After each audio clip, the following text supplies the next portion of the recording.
ಚಾಮರಾಜನಗರ ತಾಲೂಕಿನ ನಾಗವಳ್ಳಿ ಗ್ರಾಮದ ಪಂಚಾಯಿತಿ ಆವರಣದಲ್ಲಿ ಇಂದು ಆಯೋಜಿಸಿದ್ದ ಕಾನೂನು ಅರಿವು ಮತ್ತು ಆರೋಗ್ಯ ನೈರ್ಮಲ್ಯ ಜಾಗೃತಿ ಕಾರ್ಯಕ್ರಮವನ್ನು ಹಿರಿಯ ಸಿವಿಲ್ ನ್ಯಾಯಾಧೀಶರು ಹಾಗೂ ಜಿಲ್ಲಾ ಕಾನೂನು ಸೇವೆಗಳ ಪ್ರಾಧಿಕಾರದ ಸದಸ್ಯ ಕಾರ್ಯದರ್ಶಿ ಈಶ್ವರ್ ಉದ್ಘಾಟಿಸಿದರು. ಬಳಿಕ ಮಾತನಾಡಿದ ಅವರು, ಮನುಷ್ಯನಿಗೆ ಆರೋಗ್ಯ ಬಹಳ ಮುಖ್ಯವಾಗಿದೆ. ಎಲ್ಲರೂ ಪೌಷ್ಟಿಕ ಆಹಾರವನ್ನು ಸೇವಿಸಬೇಕು. ಮದ್ಯಪಾನ, ಧೂಮಪಾನಗಳಂತಹ ದುಶ್ಚಟಗಳನ್ನು ಬಿಟ್ಟು ಆರೋಗ್ಯದ ಕಡೆ ಹೆಚ್ಚಿನ ಗಮನ ಹರಿಸಬೇಕು. ಮನೆಯ ಸುತ್ತಮುತ್ತಲಿನಲ್ಲಿ ಸ್ವಚ್ಛತೆಯನ್ನು ಕಾಪಾಡಿಕೊಳ್ಳಬೇಕೆಂದು ಸಲಹೆ ನೀಡಿದರು. ಕಾರ್ಯಕ್ರಮದಲ್ಲಿ ಗ್ರಾಮ ಪಂಚಾಯಿತಿ ಅಧ್ಯಕ್ಷೆ ಗೀತಾ, ಉಪಾಧ್ಯಕ್ಷ ಅಸ್ಗರ್ ಪಾಷಾ, ಜಿಲ್ಲಾ ವಕೀಲರ ಸಂಘದ ಅಧ್ಯಕ್ಷ ನಂಜಯ್ಯ, ವಕೀಲ ಬಿ ಮಹೇಶ್, ಸಮಾಜ ಕಲ್ಯಾಣ ಇಲಾಖೆ ಸಹಾಯಕ ನಿರ್ದೇಶಕಿ ಮೇಘಾ, ನಿಸರ್ಗ trust CEO Nagaraj, PDO N Ravikumar ಸೇರಿದಂತೆ ಗ್ರಾಮ ಪಂಚಾಯಿತಿ ಸದಸ್ಯರು ಹಾಗೂ ಗ್ರಾಮಸ್ಥರು ಉಪಸ್ಥಿತರಿದ್ದರು.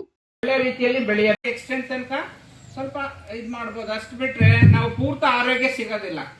ಅದಕ್ಕೆ ಬಂಧುಗಳೇ, ನಮಗೆ ಆರೋಗ್ಯವೇ ಭಾಗ್ಯ. ಆರೋಗ್ಯವೇ ಭಾಗ್ಯ. ನೋಡಿ, ಆರೋಗ್ಯ ಚೆನ್ನಾಗಿದ್ರೆ ಏನಾದ್ರೂ ಮಾಡಬಹುದು. ನಮ್ಮ ಕೆಲಸ ಕಾರ್ಯಗಳನ್ನ ಆರಾಮಾಗಿ, ಬಡತನ ಇದ್ರು ಆರೋಗ್ಯ ಚೆನ್ನಾಗಿರ್ಬೇಕು. ಬಡತನ ಇದ್ರು, ಶ್ರೀಮಂತಿಗೆ ಇದ್ರು ಅವ್ರಿಗೆ ಅನಿಸ್ತದೆ, ಅಪ್ಪ ಈ ಹಣ ಕಟ್ಕೊಂಡೆ ನನ್ಗೆ ಆರೋಗ್ಯ ಕೊಟ್ಟು ಸಾಕಪ್ಪ ಅನಿಸ್ತದೆ. ಬಡವರು ಏನ್ ಯೋಚನೆ ಮಾಡ್ತಾರೆ, ದೇವರು ನನಗೆ ಆರೋಗ್ಯ ಕೊಡ್ತು, ಬಡತನ ಕೊಟ್ಬಿಡ್ತು. ಅಂದ್ರೆ ಬಡತನ ನೀವು ನಿಭಾಯಿಸ್ಬೋದು. ನಿಮ್ ಬುದ್ಧಿವಂತಿಕೆಯಿಂದ ಬಡತನ ಹೋಗ್ಲಾಡಿಸ್ಬೇಕಂದ್ರೆ ಕೆಲಸ ಕಾರ್ಯಗಳನ್ನ ಅಂದ್ರೆ ಉನ್ನತ ಮಟ್ಟಕ್ಕೆ ನೀವು ಬೆಳೀಬಹುದು. ಆರೋಗ್ಯನೇ ಇಲ್ಲ ಅಂದ್ರೆ ಬೇಸಿಕಲ್ಲಿ ಏನ್ ಮಾಡ್ತೀರಿ? ಹೋಗಪ್ಪ ತೆಗೆ ಸರ್, ದೇವ್ರು ಯಾವತ್ ಕಿತ್ಕೊಡ್ತಾನೆ ಜೀವನ ಅನಿಸ್ತದೆ ಮನುಷ್ಯನಿಗೆ, ಅಲ್ವಾ? ಇಷ್ಟೆಲ್ಲ ನಂದು ನರಳೋದ್ಕಿಂತ ಪ್ರಾಣ ತಗೋಬಿಟ್ರೆ ಸಾಕಪ್ಪ ಅನ್ನೋಷ್ಟು ಒಂದು ಮನಸ್ಸಿಗೆ ಮಾನಸಿಕ ಒಂದು ಖಿನ್ನತೆ ಬಂದ್ಬಿಡುತ್ತೆ. ಆದ್ರಿಂದ ಬಂಧುಗಳೇ, ನಾವು ಆರೋಗ್ಯ ರೀತಿಯಲ್ಲಿ ಆರೋಗ್ಯವಂತರಾಗಿರ್ಬೇಕು.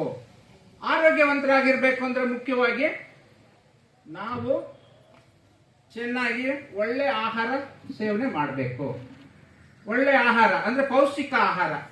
ಈಗ ಸ್ವಾಮಿ, ನಾವು ಬಡವರು, ಪೌಷ್ಟಿಕ ಆಹಾರ ಅಂದ್ರೆ ಮೊಟ್ಟೆ ಇಂಥದ್ದೆಲ್ಲ ನಾವ್ ಎಲ್ಲಿ ತಗೊಳ್ಳೋದು, ನಾವು ಬಡವರು ತಿನ್ನಕ್ ನಮ್ಗೆ ತುಂಬಾ ಕಷ್ಟ ಅಂತ ಹೇಳ್ಬೋದು.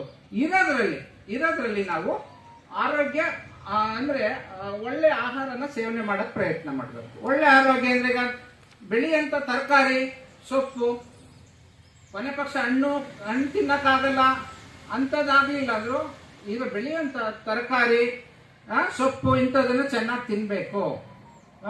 ಡಿ ವಿಟಮಿನ್ ಬೇಕಂದ್ರೆ ಸೂರ್ಯನ ಕಿರಣ ಬೀಳ್ಬೇಕು ಮನುಷ್ಯನಿಗೆ. ಸ್ವಲ್ಪ ಸೂರ್ಯನ ಕಿರಣ ಇಲ್ಲಾಂದ್ರೆ ಅದು ಸ್ಕಿನ್ ಡಿಸೀಸ್ ಬರ್ತದೆ. ವಿಟಮಿನ್ ಎ ಅಂದ್ರೆ ನಾವು ಹೆಚ್ಚು ತರಕಾರಿ, ಹಣ್ಣು, ತರಕಾರಿ, ಸೊಪ್ಪು ತಿನ್ಬೇಕು. ಅಂದ್ರೆ ನಾವು ಆರೋಗ್ಯ ಪದಾರ್ಥ ಅಂದ್ರೆ ಆರೋಗ್ಯಕ್ಕೆ ಪೂರಕವಾದ ಆಹಾರವನ್ನ ನಾವು ಸೇವನೆ ಮಾಡಬೇಕು. ಮತ್ತೆ ಒಳ್ಳೆ ನೀರು ಕುಡಿಬೇಕು. ಇರೋದ್ ನೀರೇ ಆದ್ರೂ ನಾವೀಗ ನಿಮ್ಗೆ ನೀರು ಸ್ವಲ್ಪ ಇದೆ ಅಂದ್ರೆ ಬಿಸಿ ನೀರು ಕಾಯಿಸಿ ಆರಿಸಿ ಕುಡೀರಿ. ಒಳ್ಳೆ ಗಾಳಿ, ನಮ್ದಂತೂ ಚಾಮರಾಜನಗರದಲ್ಲಿ ನ್ಯಾಚುರಲ್ ರಿಸೋರ್ಸ್ ಏನು ಪ್ರಕೃತಿ ತುಂಬಾ ಹೇರಳವಾಗಿದೆ. ಒಳ್ಳೆ ಬೆಳಕು, ಒಳ್ಳೆ ಗಾಳಿ. ಎಲ್ಲೂ ಬೆಂಗಳೂರು ಕಡೆ ಹೋದ್ರೆ ಇಂಥ ಒಂದು ಆಮ್ಲಜನಕ ಸಿಗೋದೇ ಇಲ್ಲ, ಗೊತ್ತಾಯ್ತಾ? ಅದರಲ್ಲೂ ಚಾಮರಾಜನಗರದಲ್ಲಿ ಒಳ್ಳೆ ಪ್ರಕೃತಿ ಚೆನ್ನಾಗಿದೆ. ಒಳ್ಳೆ ಗಾಳಿ ಪಡಿಬೇಕು ಮನುಷ್ಯ. ಒಳ್ಳೆ ಗಾಳಿ ಅಂದ್ರೆ ಆಮ್ಲಜನಕನ ಸೇವನೆ ಮಾಡಬೇಕು. ನಾವು ಮನೆಗೆ ಹತ್ರ ಒಂದು ಅರಳಿ ಮರ ಹೆಚ್ಚು, ಈಗ ವೈದ್ಯಕೀಯವಾಗಿ ಅರಳಿ ಮರದಿಂದ ಆಮ್ಲಜನಕ ಜಾಸ್ತಿ ಉತ್ಪನ್ನ ಆಗ್ತದೆ. ಅದರಿಂದ ಅರಳಿ ಮರ ಬೆಳೆಸಿ. ಆಮ್ಲಜನಕ ಅಂದ್ರೆ ನಮ್ಮ ಉಸಿರಾಡಕ್ ಬೇಕು. ಒಳ್ಳೆ ಗಾಳಿ, ಬೆಳಕು. ಮತ್ತೆ ಮನುಷ್ಯ ಮಿನಿಮಮ್ 7 ಗಂಟೆ ನಿದ್ರೆ ಮಾಡಬೇಕು. ಇವು ಆಹಾರ. ನಾವು ಆರೋಗ್ಯವಂತರಾಗಿರ್ಬೇಕು ಅಂದ್ರೆ ನಾವು ಮತ್ತೆ ಕೆಟ್ಟ ಚಟಗಳನ್ನ ಬಿಡಬೇಕು. ಕುಡಿಯೋದು, ಪಾನ್ ಪರಾಗು, ಬೀಡಿ, ಸಿಗರೇಟು ಇಂಥದನ್ನೆಲ್ಲ ಕೆಟ್ಟ ಚಟಗಳನ್ನ ಬಿಡಬೇಕು. ಇದೆಲ್ಲ ದೂರದಿಂದಿದ್ರೆ ನಾವು ಆರೋಗ್ಯನ ಕಾಪಾಡ್ಕೋಬೇಕು. ಮತ್ತು ನೈರ್ಮಲ್ಯತೆ ಅಂದ್ರೆ ನಮ್ಮ ಮನೆಯಲ್ಲಿ ಸುತ್ತಮುತ್ತ ಸ್ವಚ್ಛತೆ ಕಾಪಾಡ್ಕೋಬೇಕು. ಇವತ್ತು ಗಲೀಜಿದೆ ಅಲ್ವಾ, ನಮ್ ಕೆಲಸ ಏನೋ CMC ಅವರು, ಪುರಸಭೆಯವರು ಬಂದು ಕ್ಲೀನ್ ಮಾಡ್ತಾರೆ, ನಮ್ಗೆ ತೊಂದರೆ ತಗೋಬೇಕು ಅನ್ನೋದಲ್ಲ. ನಮ್ಮ ಮನೆ ಹತ್ರ ನಾವು ಸ್ವಚ್ಛವಾಗಿ ನಾವು ಇಟ್ಕೋಬೇಕು, ನಮ್ಮದು ಅನ್ನೋದು ತಿಳ್ಕೋಬೇಕು. ಒಂದ್ ಪಕ್ಷ ಚರಂಡಿಯಲ್ಲಿ ನಿಯರೆಸ್ಟ್ ಅಲ್ಲಿ ಮಾಡ್ಲಿಲ್ಲ ಅಂದ್ರೆ ನಮ್ಮ ನ್ಯಾರಕ್ಕಾದ್ರೂ ನಾವು ಮಾಡಿಕೊಂಡು ಸ್ವಚ್ಛತೆ ಕಾಪಾಡ್ಕೋಬೇಕು. ನಾವು ಸ್ವಚ್ಛತೆ ಕಾಪಾಡೋದ್ರಿಂದ ನಮಗೆ ಸ್ಮೆಲ್, ದುರ್ವಾಸನೆ ಬರ ತಡೆಗಟ್ಟಬಹುದು.